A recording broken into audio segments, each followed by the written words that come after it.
Hi, welcome to Well-Rounded Mama's YouTube channel. My name is Sherry Hopkins. I'm one of the midwives here, and today I am joined by Angela Stueber. You start going by Stueber, yeah? Yeah, because someone got engaged I saw recently, so that's exciting. She's an acupuncturist. It's an OMD, correct? Yes, here in Nevada, Oriental Medical Doctor. Perfect. But most people will know us as an LAC, a licensed acupuncturist in other states. And so, yeah, if you find this channel helpful, like, subscribe, and share with your friends. Ring the bell. Comment down below any experiences you've had. But today what we thought we would talk about specifically is we thought we'd kind of cover some of the basics of acupuncture, how it works, what are your biggest fears about acupuncture, but specifically VBAC. So Angela, start off by telling us a little bit about some of the basics of acupuncture. The first question I usually get with people is, does it hurt? Because that's one of the biggest concerns they have is you're inserting needles into the body. My typical response is, it's not sensationalist. Sometimes you can feel a small pinch on insertion, but it's not painful. It's nothing like what people think about getting an injection or blood draw, because the needles that we use,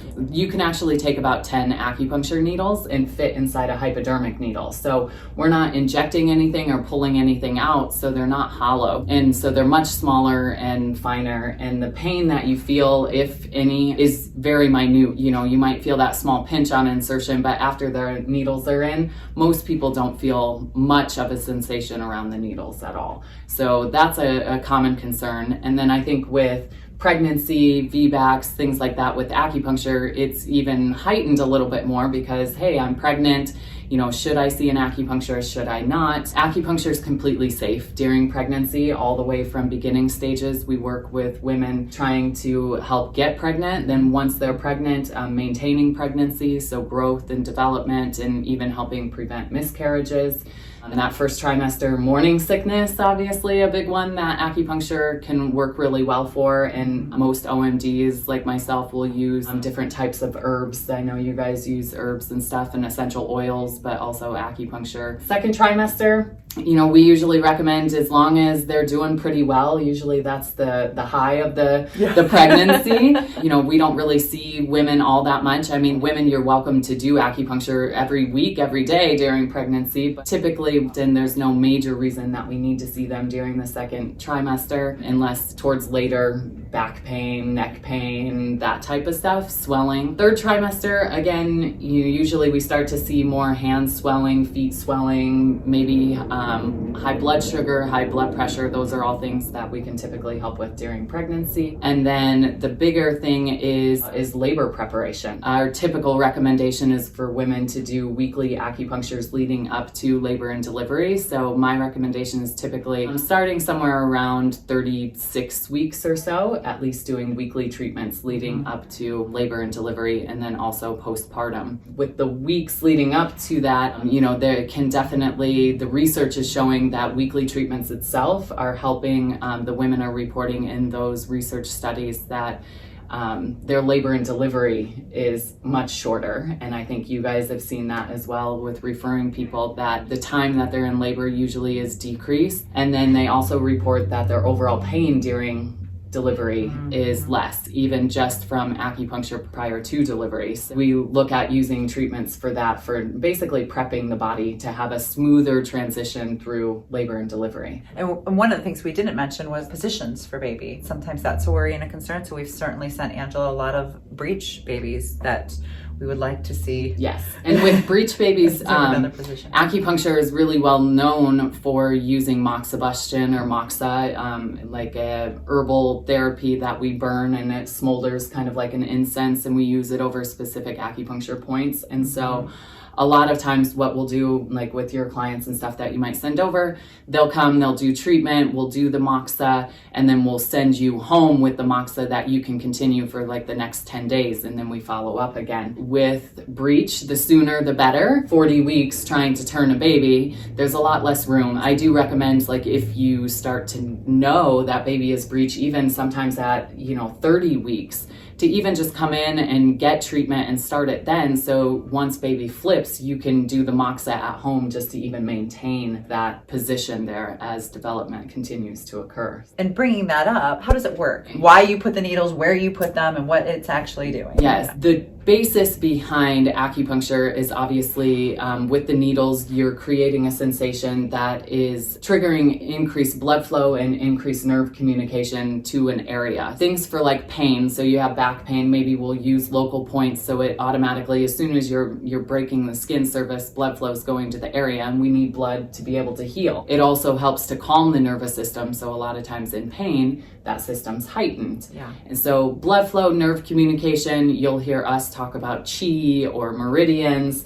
but it's the Western medical side of that, that's typically what we're affecting. And then not only is it just increasing blood flow to a local area, but it's creating more systemic blood flow back to the organ systems themselves. What we look at is in Chinese medicine, the organs are in control of our health. Yeah. So as long as they have blood flow, nerve communication, then the rest of our body should be functioning, which plays a huge part into pregnancy and especially VBACs. Tightness, tension that you have, and then a big emotional component. We just kind of talked about the physical side of how acupuncture works, but acupuncture doesn't separate physical and emotional. We really look at the reason the body goes out of balance or creates symptoms is through physical trauma, chemical trauma, and emotional trauma.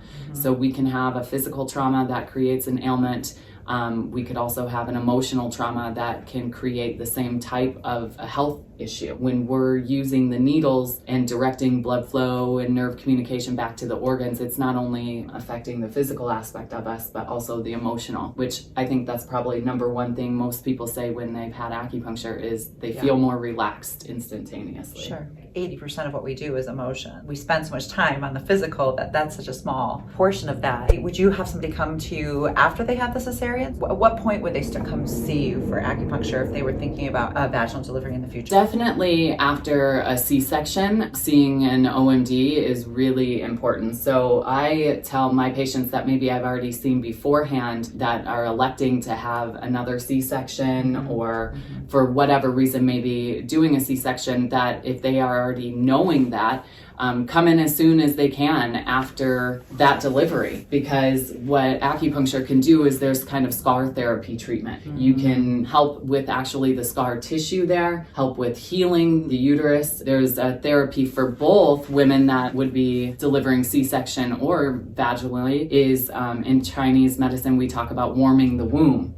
So a lot of moxa and getting a lot of warmth back into that area to increase blood flow and healing potential again. You know, when they could start, as soon as they feel up to kind of leaving home and coming and getting treatment. Also, if they're trying for a VBAC, then I would recommend them, you know, coming in sooner than later during pregnancy. I think a lot of times with VBAC, it's the emotional components that kind of slow that down, and I've seen that quite a bit. The trauma from the previous birth, usually they're carrying with them as much as, you know, we want to say maybe that they've gone through therapy and talk therapy, and maybe emotionally they have processed it, but sometimes the body doesn't physically let that emotion go. And acupuncture works in a mysterious way that way. It just brings up and allows the body to physically heal that emotional component. And I can say from like personal experience, things that I thought I had a control on because maybe I had talked about it, and then I can't tell you how many times I've been on the table where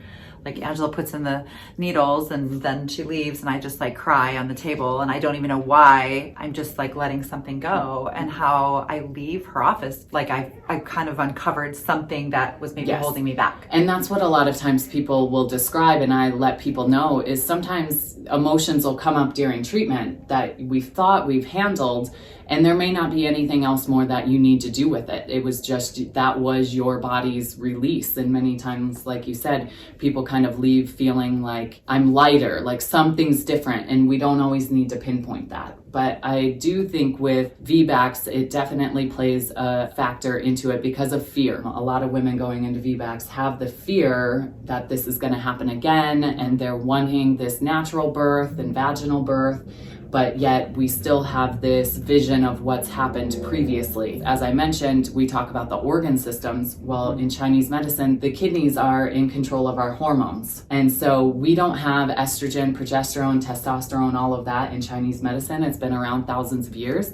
They just basically say if your kidney energy is strong, those hormones will be produced. With the emotional components with the kidneys is fear. It's a direct correlation with labor and delivery fear, especially VBACs, because there's the trauma. So you see women that are going into labor first time, they have the fear of the unknown, the fear of pain that doesn't allow those natural hormones to occur. So it's kind of like holding yourself back. Where acupuncture, we would be working on those prior to labor and delivery, not only working on the emotional components, but also helping the hormones become more in balance. I love that. And so we had previously made a video on VBAC, so I will link it up here for you so that you can go back and watch it. But one of the things that we said was some of the most important things were allowing your body to go into labor on its own was one of the number one things.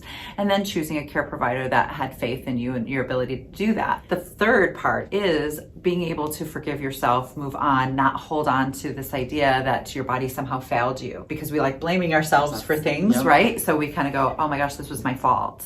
And so I think what we love so much about acupuncture is it's just this unspoken way of being able to heal and love yourself enough to move on and move forward, forgive, and come from a healthier state of mind and physical state. And so we really enjoy that. I did also want to share too, like from that pain standpoint, that we brought my daughter, and I think she was 15 at the time, and she was probably Angela's worst, most traumatic patient, but she was freaking out. Like, is that fair to say? She was really freaking out. Like, we were having to talk her down off of ledge.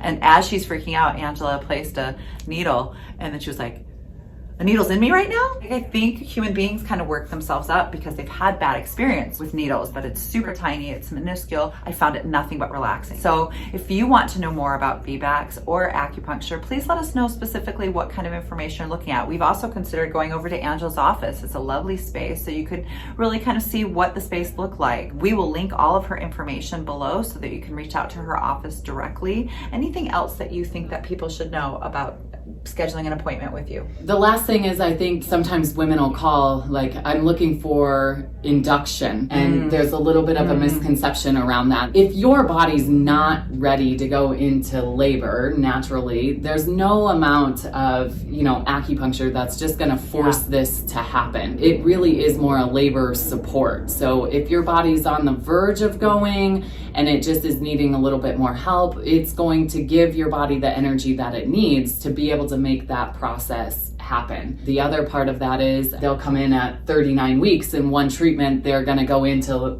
labor. That is also not always the case. Once in a while it is. It's really a labor support and prep, getting your body to the healthiest state that it can, so that way you can go into labor naturally with less pain, a little bit faster, making that transition occur easier. What's so great about acupuncture is it's tackling this from a level that you don't have to come in and go, this is the problem, and Angela goes, this is the fix. She's going to create an environment so that your body can do what it already knows how to do. Yes. Lovely. Thanks for joining me so You're much, welcome. Angela. Thanks for we really me. appreciate it. Thanks for joining us. Like, subscribe, ring the bell. We look forward to seeing you next week. What is that? Like, I always want to blame something than just like admit that I'm sick. But I did put makeup on so I wouldn't look bad. Somebody stopped by to film and I forgot I was filming. And so I look like a rat just crawled out of the sewer. Nobody cares. No. I look like a rat? No. People know already.